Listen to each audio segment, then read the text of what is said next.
அனைவருக்கும் வணக்கம். என்னுடைய பெயர் நிதின். இந்த காணொளியில் நாம் சங்க இலக்கியத்தினுடைய மிக நுட்பமான படைப்பாக விளங்கக்கூடிய குறுந்தொகையினுடைய 153வது பாடலை நாம் பார்க்க இருக்கின்றோம். இது குறிஞ்சி திணை சார்ந்த பாடலாக இருக்கின்றது. இந்த பாடலுடைய ஆசிரியர் கபிலர். குறிஞ்சி திணை சார்ந்த பாடல்களை எழுதுவதில் வல்லவராக விளங்கி கொண்டிருப்பவர் கபிலர் என்பது நமக்கு தெரியும். அந்த வகையில் இதுவும் ஒரு மிக சிறப்பான ஒரு படைப்பாக இருக்கின்றது. இந்த 153வது பாடலானது இருவேறு நிலைகளில் கருத்துக்களை பகிர்கின்றதாக இருக்கின்றது. அதாவது காதல் வயப்படுவதற்கு முன்பாக, காதல் வயப்பட்டதற்கு பின்பாக ஒரு பெண்ணுடைய மனம் எப்படி மாறுபடுகிறது என்பது இந்த பாடலுடைய மிக ஆழமான கருத்தாக விளங்கி கொண்டிருக்கிறது. காதல் வயப்படுவதற்கு முன்பாக ஒரு பெண் எப்படி இருந்தால், காதல் வயப்பட்டதற்கு பின்பாக எப்படி மாற்றம் அடைந்திருக்கிறாள் என்பதை இந்த பாடல் நமக்கு தெரிவிக்கின்றது. இந்த பாடல் எழுகின்ற சூழல் என்னவென்றால், தலைவியானவள் தோழியிடத்தில் கூறுவதாக தலைவனுடைய கூற்றாக இருக்கின்றது. தன்னுடைய மனதுடைய உணர்ச்சிகளை தோழியிடம் பகிர்ந்து கொள்ளக்கூடியதாக இருக்கின்றது. இரவு நேரத்தில் இது நடக்கின்றது. இரவுக்குரிய இடத்தில் தலைவன் தலைவியை சந்திப்பதற்காக கூட வந்து கொண்டிருக்கிறான், வருகிறான், திரும்ப செல்லவும் வேண்டும். அத்தகைய சூழலில் தலைவியானவள் தன்னுடைய உணர்வுகளை தோழியிடம் தெரிவிக்கக்கூடியதாக இந்த பாடலுடைய வரிகளை பார்ப்போம்.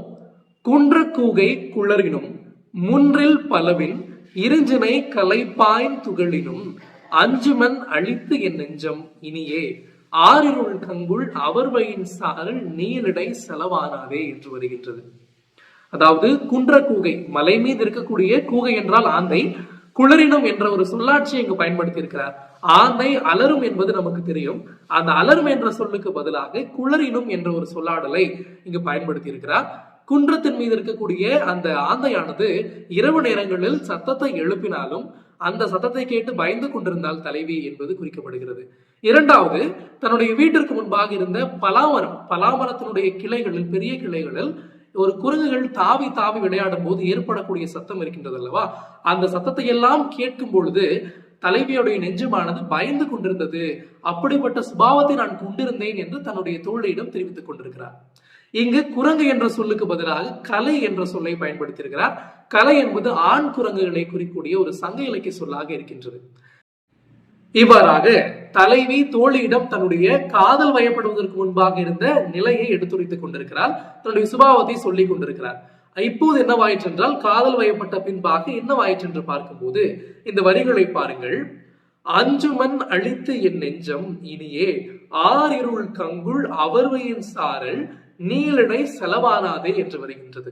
அதாவது தலைவனுடைய மனமானது தலைவனுடைய வருகையை எண்ணி மாற்றம் அடைந்திருக்கிறது என்று சொல்லப்படுகிறது. அதாவது தலைவன் வரக்கூடிய நேரமானது இரவு நேரம். ஆறிருள் கங்குள் என்ற சொல்லாட்சி பயன்படுத்தப்படுகிறது. இரவு நேரத்தில் இது நடைபெறுகின்றது. அதாவது இரவுக்குறியில் தலைவன் தலைவியை சந்திப்பதற்காக வருகின்றான்.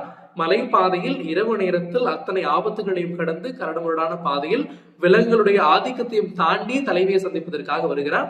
திரும்ப தனித்து வந்து தனித்தே செல்லக்கூடிய ஒரு நிலைமையில் இருக்கின்றான். இப்படிப்பட்ட அவனுடைய வழி பாதைகளை நினைத்து தலைவியினுடைய நெஞ்சமானது மாற்றம் அடைந்திருக்கின்றது. மிக பெரும் துணிவுகளையும் சந்திக்கக்கூடிய ஆற்றலை பெற்றிருக்கின்றது என்பது இங்கு குறிக்கப்படுகின்றது. அதாவது தலைவனுடைய பாதைகளில் எல்லாம் தலைவியினுடைய உள்ளமானது உடன் பயணிக்கின்றது என்பதை நாம் புரிந்து கொள்ள முடிகிறது. அதாவது சின்ன சின்ன சத்தங்களை கேட்டு ஆந்தை அலறுவதையும் குரங்குகள் தாவுவதையும் கேட்டு அந்த சத்தத்திற்கெல்லாம் பயந்து கொண்டிருந்த தலைவியினுடைய உள்ளமானது இப்படி இறைவனுடைய அந்த திகிலுக்கும் இறைவனுடைய மிக ஆபத்தான அந்த காட்சிகளை எல்லாம் பார்க்கின்றதற்கும் அந்த சத்தங்களை எல்லாம் கேட்பதற்கும் தலைவனோடு கூடவே பயணப்படுவதற்கும் தைரியத்தை வளர்த்து கொண்டுள்ளது, துணிவை பெற்றுக் கொண்டுள்ளது என்பதை இங்கு பார்க்க முடிகிறது. காதல் ஒருவரை எப்படியெல்லாம் மாற்றி அமைத்திருக்கிறது என்பதற்கு இதுவும் ஒரு சான்றாக இருக்கின்றது. ஒரு பெண்ணுடைய மனம் தைரியத்தை வளர்த்து கொண்டுள்ளது, தைரியத்தை மிகுதிப்படுத்தி கொண்டிருக்கிறது என்பதை இந்த பாடல் நமக்கு விளக்குகின்றது. இந்த சங்க இலக்கிய பாடல் உங்களுக்கு பிடித்திருக்கும் என்று நம்புகிறேன். மேலும் மற்றொரு படைப்போடு உங்களை சந்திக்கும் முறை உங்களிடமிருந்து விடைபெறுவது உங்கள் நிதின். நன்றி, வணக்கம்.